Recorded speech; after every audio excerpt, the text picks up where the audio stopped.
এরপরে রয়েছে একটি L410 পরিবহন বিমান ও চারটি গ্রব G120 টিপি বিমানের সমন্বয়ে গঠিত একটি অ্যারোহেড ফরমেশন। এই ফরমেশনের নেতৃত্ব দিচ্ছেন উইং কমান্ডার সালেম।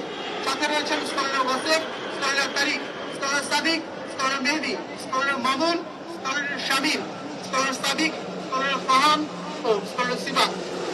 এরপরেই আপনারা দেখতে পাচ্ছেন গ্রুপ ক্যাপ্টেন সাইফের নেতৃত্বে একটি গ্রব G120 টিপি বিমানের সমন্বয়ে গঠিত একটি অ্যারোহেড ফরমেশন। তার সাথে আছেন scholar Zayed, scholar Rubayet, scholar Tanvir, scholar Nazib, scholar Nazmul, scholar Sohan, scholar Shahriar, scholar Saif ও স্কলার আরিফিন। এবার আপনারা দেখতে পাচ্ছেন উইং কমান্ডার আল মামুনের নেতৃত্বে বাম দিক থেকে উপরে আসছে 5টি PT-6 বিমানের সমন্বয়ে গঠিত আরো একটি অ্যারোহেড ফরমেশন। তার সাথে আছেন স্কলার আরিফ, স্কলার জাবি, scholar Asif, scholar Mehedi, scholar কবির, স্কলার মুশফিক ও স্কলার শরীফ। একটি AW11 হেলিকপ্টারের একটি বিগ আকৃতির ফরমেশন, যার নেতৃত্ব দিচ্ছেন উইং কমান্ডার মুমিন। তার সাথে রয়েছেন wing commander Mansur, scholar Koushik, scholar Tousif, flying officer Zaman ও ফ্লাইং অফিসার ইসমাইল।